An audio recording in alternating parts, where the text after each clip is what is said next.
hace un tiempo, hace unos años, hicimos una evaluación de más de 1000 pacientes, 1061 pacientes, y casi el 50%, el 47% de las pacientes tenían al menos uno de estos factores de riesgo. Entonces, realmente hablar de embarazo de alto riesgo, digamos, es bastante inespecífico, porque si la mitad de la población obstétrica, por lo menos la que vemos en el Austral, es de alto riesgo, y el Austral no ve solamente derivaciones, tiene una población obstétrica de pacientes que viven por ahí, realmente tendríamos que probablemente mejorar la forma de denominar o de considerar qué es realmente el alto riesgo, ¿sí? Pero vamos a volver a este tema después en el módulo 3, ¿sí? ¿Y riesgos de qué? O pensemos, a ver, si yo les hago una pregunta ahora, les digo, una paciente, ¿cuál es el embarazo que tiene mayor riesgo de todos? ¿El primero, el segundo, el tercero, el cuarto? ¿Qué opinan? A ver si alguien se anima. ¿Cuál es el embarazo más peligroso? Bueno, sí, uno no controlado, uno asumiría que es peligroso. Sí, pero acá estamos hablando de y mortalidad perinatal también, o porque supongamos un embarazo que pueda nacer no institucionalizado, pero supongamos que hay varios embarazos. Bueno, acá Agustina dice el primero. Él dice el primero. Bueno, vamos a ver. Entonces, este es el primer embarazo, es el riesgo de mortalidad perinatal por cada 1000 recién nacidos. Si es verdad lo que dicen Agustina e Ina, el riesgo debería ir bajando a partir del primer embarazo, ¿sí? Si tiene razón lo que dice Jennifer, el riesgo debería ir subiendo a partir del resto digamos, de este embarazo. Y 4 o 5, supongo que será un robot haciendo nuestro curso, dice que todos tienen el mismo riesgo, o que todos tienen riesgo, ¿sí? Veamos. Bueno, de acuerdo a este estudio, un estudio noruego, ¿sí? Parece ser que Agustina e Ina tienen razón, ¿sí? ¿Y por qué puede ser que el primer embarazo, digamos, tiene más riesgo? ¿Sí? ¿Por qué? Si la paciente es más joven habitualmente, ¿sí? El primer embarazo, ¿por qué sería que el primer embarazo tiene más riesgo?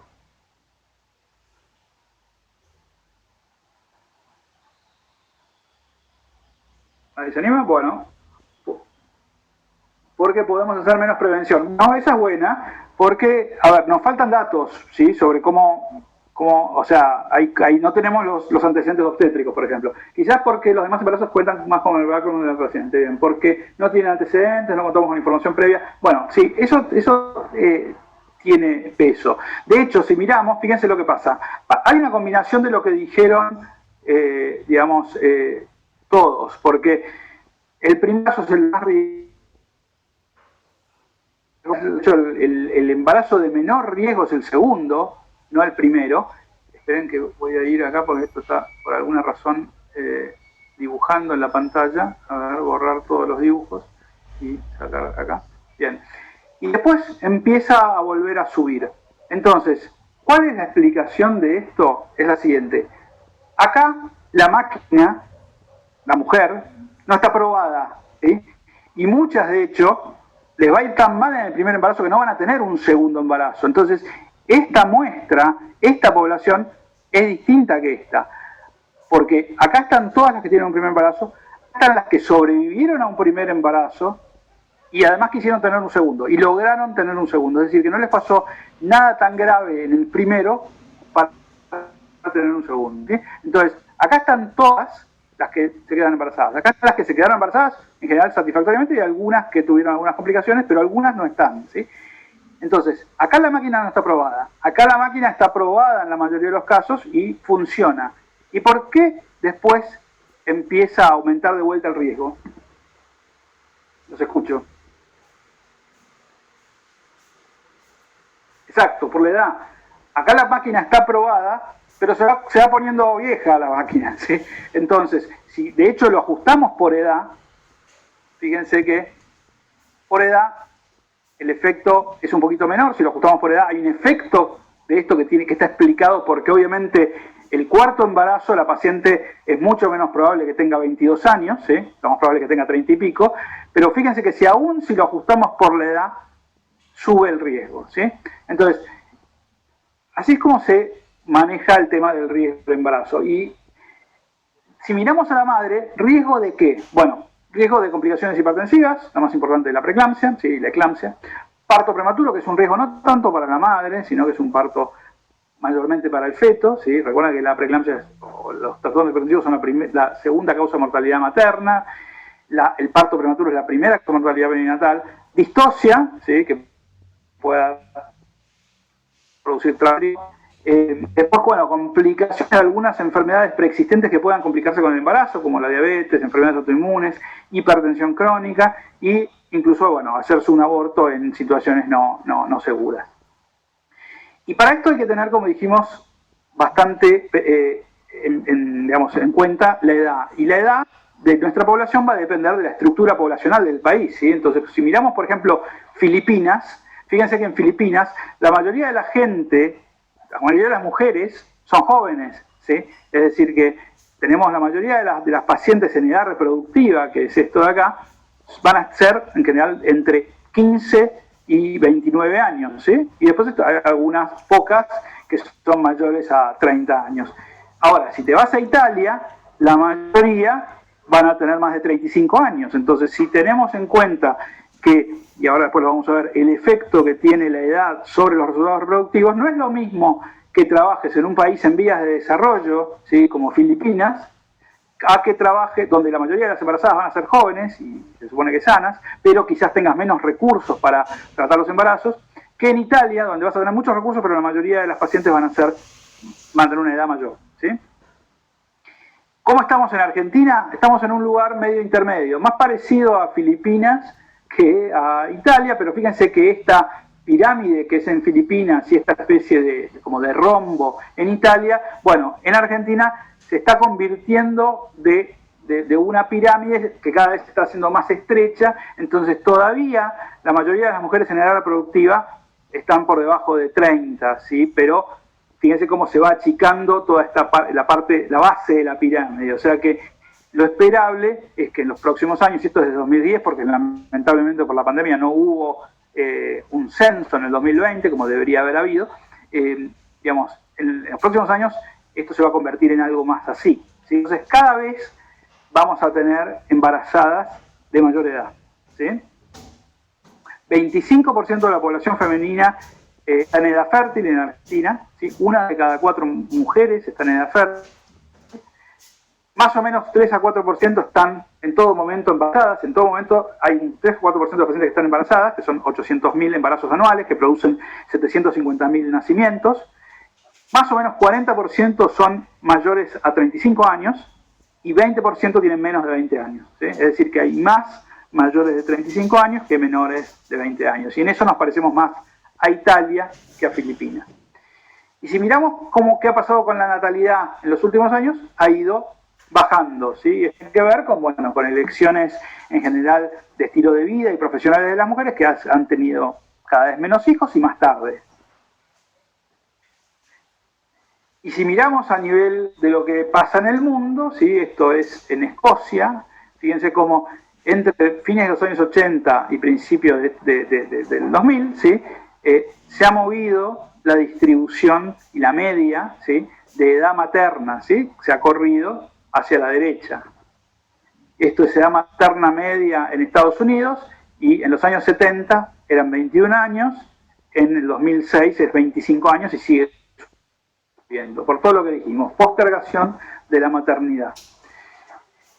Y acá vemos, bueno, qué edad tienen la madre, o sea, para el momento del nacimiento. Sí, fíjense que ha ido bajando, esto es ya avanzando hacia la segunda década de este siglo, ha ido bajando el embarazo adolescente, afortunadamente, y va subiendo el número de mujeres que están entre los 30 y 35 años, ¿sí? Y se mantiene, a ver, también se mantiene, son muy pocas todavía las que tienen hijos a más de 45 a nivel poblacional, pero ha ido aumentando, ¿sí? Y también va aumentando el número de pacientes que tienen sus hijos, digamos, a los 40, 44 años, ¿sí? Y acá lo podemos ver cómo la postergación de la maternidad ha hecho que cada vez mayor porcentaje de pacientes están más atrás, más avanzados en la década de los 20, ¿sí? Al momento de tener los hijos, ¿sí? Esto es madres con más de 35 años, ¿sí? Es primer nacimiento a los 35 o más años, ¿sí? Esto ha ido aumentando en Estados Unidos significativamente, ¿sí? Desde los años 80, fíjense, y también ha ido aumentando primer nacimiento por encima de los 40 años, entre los 40 y 44 años, ¿sí? Y esto tiene repercusiones sobre los resultados reproductivos.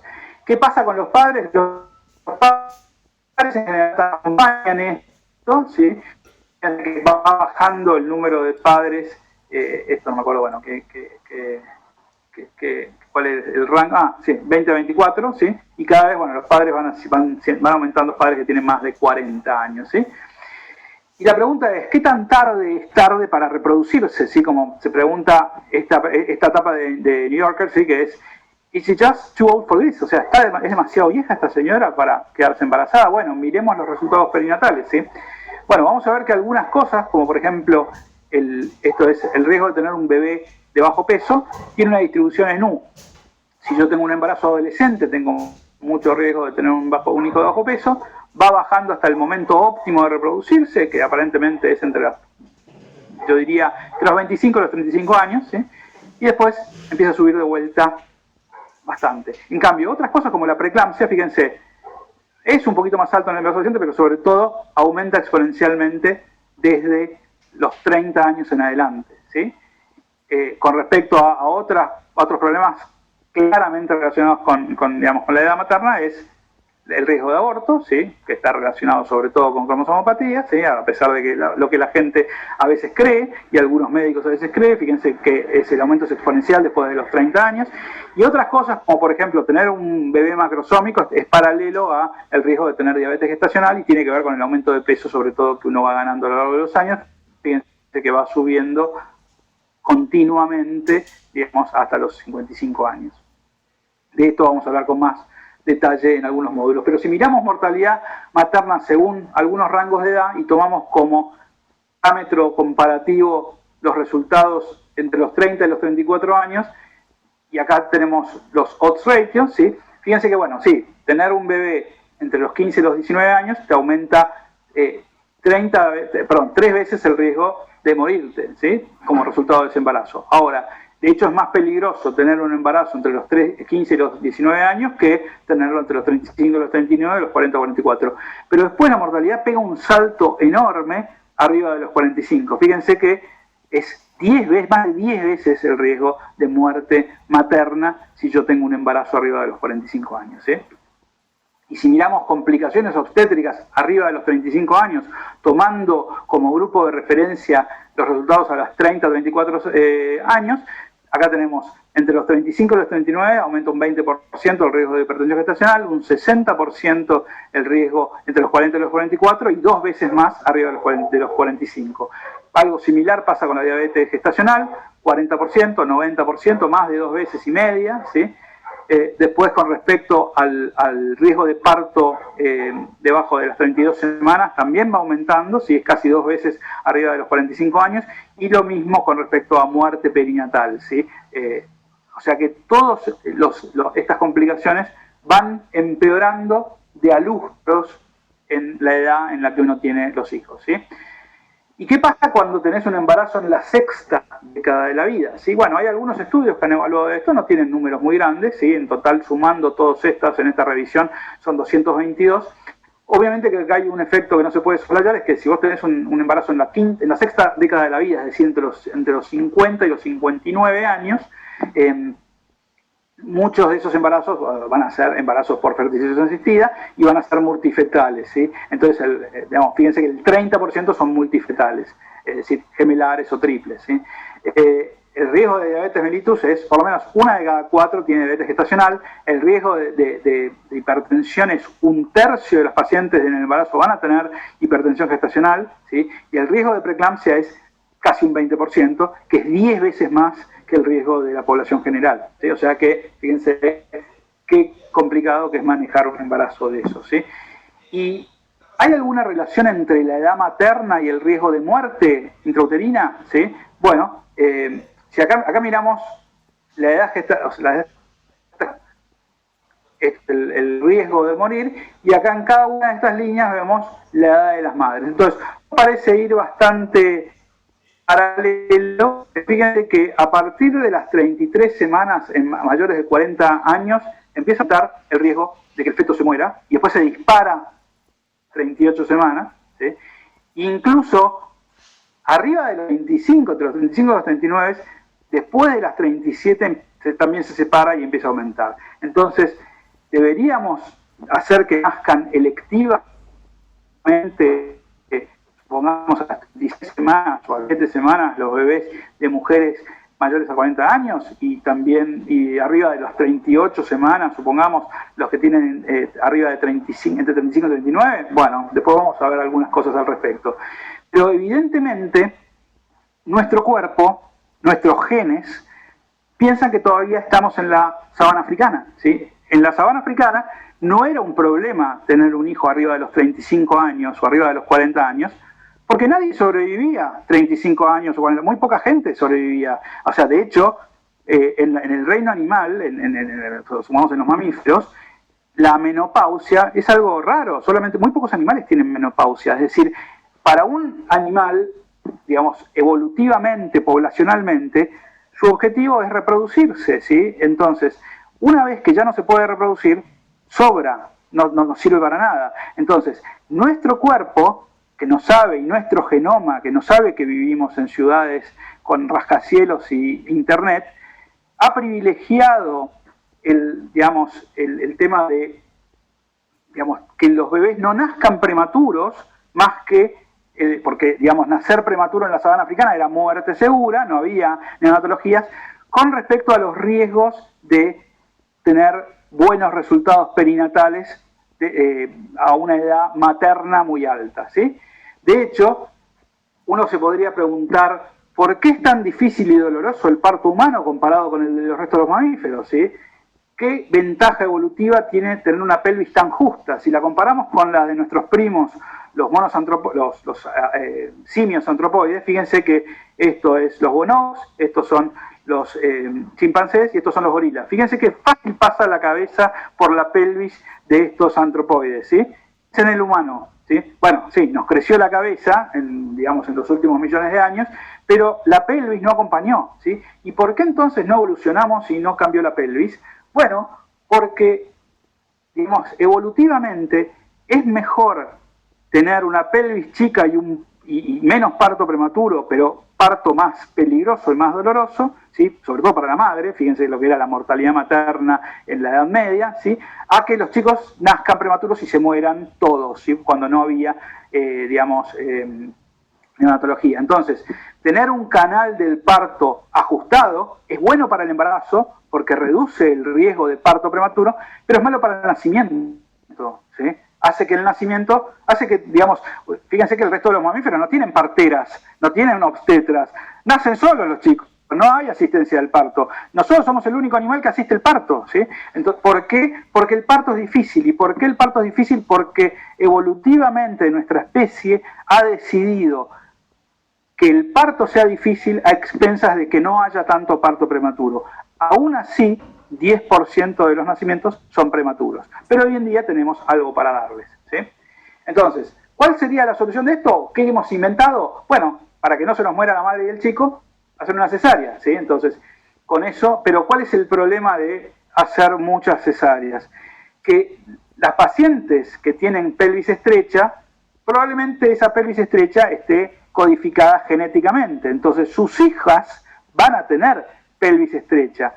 Si no sobrevivieran esas pacientes, estaríamos seleccionando en contra de la pelvis estrecha y cada tanto tendríamos algunas pelvis estrechas, pero la mayoría de las mujeres tendrían pelvis de buen tamaño. Ahora, si hacemos cesáreas, esas niñas sobreviven y cada vez tenemos mayor población con pelvis estrecha. Entonces la pregunta que nos podemos hacer es, ¿llegará algún momento donde sea cada vez más raro los nacimientos vaginales? ¿Tendremos que hacer en algún momento que el nacimiento de rutina sea por parto porque hemos seleccionado a favor de pelvis cada vez más estrechas? No lo sabemos. Y además hay otra ventaja evolutiva por la cual o dos ventajas evolutivas por lo cual se ha preservado una pelvis estrecha. Menos trauma en el piso pelviano en las mujeres, ¿sí? Tengo una pelvis estrecha, tengo mejor lugar para que se agarren los músculos, entonces eso protege del trauma pelviano, sobre todo eso está bueno si pretendo vivir una vida de 80 años, ¿sí? Porque después tengo que vivir con ese piso pelviano, si soy una mujer, el resto de la vida. Y después, aparentemente, en los hombres, ese tipo de pelvis protege de la disfunción eréctil. Y bueno, o sea, a los varones es algo que nos preocupa, ¿sí? Bien, entonces, ¿estamos haciendo todo mal? Es decir, ¿estamos saliendo de nuestra ventana biológica óptima para reproducirnos? Es decir, en vez de reproducirnos entre los 20 y los 30, nos estamos reproduciendo arriba de los 40. ¿Estamos sometiendo a muchos bebés a un medio intrauterino más hostil porque trabajamos más de 40 horas y trabajamos de noche? ¿Estamos esperando demasiadas semanas para hacer que los bebés nazcan? Esperando hasta las 41 semanas, estamos seleccionando artificialmente las peores pelvis y boicoteándonos evolutivamente. Y acá les aclaro, no soy vegano, no quiero el parto en la casa, ¿sí? Como vamos a ver. Pero, ¿qué pasaría si hacemos inducciones programadas a las 39 semanas para todos y todas? ¿Sí? Bueno, esto se investigó, esto es un estudio australiano, ¿sí? Bueno, en realidad es un estudio multicéntrico donde hay... John Hyatt es australiano y los invito a que lo vean hablar en el Congreso de SADIP, donde es uno de los disertantes, va a hablar de NIPT. Francés Figueras es de Barcelona, Baskit Ilaganathan es inglés, ¿sí? A pesar de que su apellido es pakistaní. Alexandros Sotiriadis es griego, Anthony Udaigo es yankee, en fin. Hicieron este estudio, ¿sí? O sea, outcomes maternos y perinatales después de inducción electiva del partos y a las 39 semanas en embarazos no complicados simples, ¿sí? Un metaanálisis, ¿sí? Y acá, bueno, acá pueden ver un poquito la calidad del metaanálisis, pero lo que muestra es que, uno podría preguntarse, bueno, a ver, si ustedes hacen inducciones vamos a tener más parto. Bueno, hay menos cesáreas, de hecho, si yo hago inducciones programadas a todas las pacientes, no a las que tienen riesgo, a todas a las 39 semanas, voy a tener menos cesáreas que si espero a que arranquen con trabajo de parto, ¿sí? Y hay menos internación en terapia intensiva neonatal. A los chiquitos les va mejor, ¿sí? Y acá miramos entonces esto un resumen de los resultados de este estudio. Fíjense que menos cesárea, ¿sí? Casi un 15% menos hipertensión, porque le damos menos tiempo para que el paciente pueda hacer una preeclampsia, ¿sí? Y una eclampsia, de hecho casi un 40% de reducción de hipertensión en el embarazo, y menos necesidad de soporte neonatal, ¿sí? O sea que aparentemente, ¿sí? Una cesárea electiva, una inducción electiva del trabajo de parto en un embarazo no complicado, simple, de un embarazo único, a las 39 semanas, no se asocia a complicaciones maternas ni perinatales y podría reducir la necesidad de cesáreas innecesarias, riesgo de trastornos hipertensivos del embarazo y necesidad de soporte ventilatorio neonatal. Entonces, pareciera ser que ya 40 semanas no es el número mágico, ¿sí? Ya hoy en día podría serlo 41 semanas. Bueno, 40 semanas quizás es too much hoy en día. Y de hecho, fíjense, esto salió el año pasado, nacimiento a las 39 semanas de gestación, el momento ha llegado, ¿sí? O sea, la comunidad obstétrica se tiene que tomar en serio que hay datos abrumadores que dicen que quizás llegar a las 40 sea demasiado, ¿sí? Porque además, con todos estos datos, si vos esperaste hasta las 40, quizás la paciente te puede decir, las pacientes hoy en día leen internet, ¿sí? Doctor, ¿por qué esperamos hasta las 40 si hay evidencia que en embarazos de bajo riesgo es mejor que los nacimientos sean electivamente a las 39? ¿Sí? En fin, una de las cosas a plantearnos. Y la otra cara de esta moneda es esto, ¿sí? Que la paciente ya directamente entonces venga y dice, la obstetra le dice, bueno, tu fecha probable de parto es el 17 y la paciente viene, esa semana tengo la agenda saturada. ¿Qué te parece hacer la cesárea el 4 a la 1 del mediodía, ¿sí? Esto, bueno, el tema de directamente incluso saltear una inducción e ir a una cesárea ha hecho que, si miramos desde los años 70, hayan aumentado las cesáreas muy significativamente y sabemos que la cesárea no siempre es mejor para el bebé, de hecho el bebé, o sea, hemos creado los obstetras algunas complicaciones neonatales como la taquipnea transitoria, que es básicamente un chico que no puede arrancar porque le quedó líquido en los pulmones, ¿sí? Y no pasó por el canal de parto, y además se asocian a una recuperación más compleja o más larga para la madre, dolor, problemas de acretismo después más tarde, el doble de pérdida de sangre. Fíjense, nacimiento por cesárea en Estados Unidos entre 1970 y 2010. Bueno, hay algunos estados como Florida, ¿sí? O este estado de acá, no sé, supongo que son las Virginias, ¿sí? O Mississippi, no sé. Bueno, que tienen tasas de cesáreas arriba del 30%, del 36%, ¿sí? Y todos los estados de todo el sur tienen arriba del 33%, ¿sí? Esto es en el mundo. Hay países donde hay demasiada cesárea, México, Estados Unidos, Italia, Portugal, y fíjense Argentina, sobreuso de cesárea, ¿sí? Entre 35 y 46%, ¿sí? Lo mismo Brasil, 80% en los centros privados, Australia, entre 30 y 35%, ¿sí? La India tampoco está demasiado bien. ¿Cuál debería ser lo que le recomienda la OMS? Bueno, ¿quiénes están? Bueno, algunos países, un país de África, el resto, algunos no tienen datos, ¿sí? Esto de acá, que no sé si es Irán, Irán no, perdón, acá, bueno, Emiratos Árabes, en fin, muy pocos países cumplen, ¿sí? Y en África también hay demasiado pocas cesáreas, ¿sí? Hay pacientes que se salvarían la vida con una cesárea y no están los medios para poder darla. O sea, que vuelta. Con esto pasa como con los recursos, con la comida. Hay países a los que les sobra la comida y tira toneladas de comida, mientras que otros se mueren de hambre. Bueno, hay países que sobreusan la cesárea con sus problemas y hay países que necesitarían tener más cesáreas, ¿sí? Acá tenemos, este es el top 10, digamos, de los países que tienen más cesáreas. Turquía, México, Italia, Corea del Sur, Polonia, Estados Unidos, Australia, Alemania. Acá no está Argentina, pero Argentina debería estar acá, ¿sí? Alemania, Irlanda, Canadá, España, bueno, en fin, es un tema. Estas son las cesáreas, y esto no lo actualicé ahora los últimos años, pero fíjense, nuestra tasa de cesáreas entre el 2010 y el 2019 fue más o menos una mediana de 40%, ¿sí? Y si volvemos para atrás, dijimos que la OMS dice 10-15%, así que tenemos más del doble, ¿sí? Hay lugares de capital que tienen 80%, 60% de cesárea, o sea que no somos los peores. Y esto es cesáreas en primigestas sin patología, 25%. ¿Sí? O sea que todavía podríamos mejorar y tratar de bajarlo a 30, 25%, pero es muy difícil porque somos un hospital que además tenemos en cirugía fetal y mucha derivación de patología, o sea que eso también influye.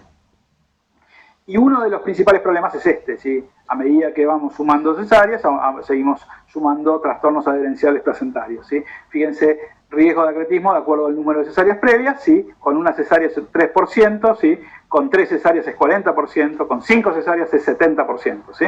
Así que eso es un tema. Y hay una correlación muy clara entre el aumento de cesáreas y el aumento de acretismo, ¿sí? No tendríamos esta epidemia de trastornos adherenciales placentarios si no tuviéramos tantas cesáreas innecesarias, ¿sí?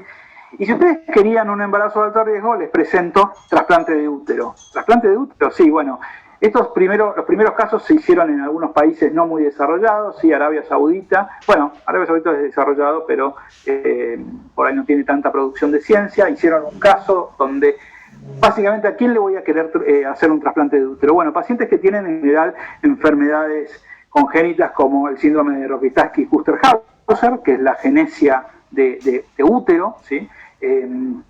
O pacientes que tuvieron, supongamos, una traquelectomía o una histerectomía por, supongamos, un cáncer, ¿sí? O una necrosis una neoplasia intraepitelial.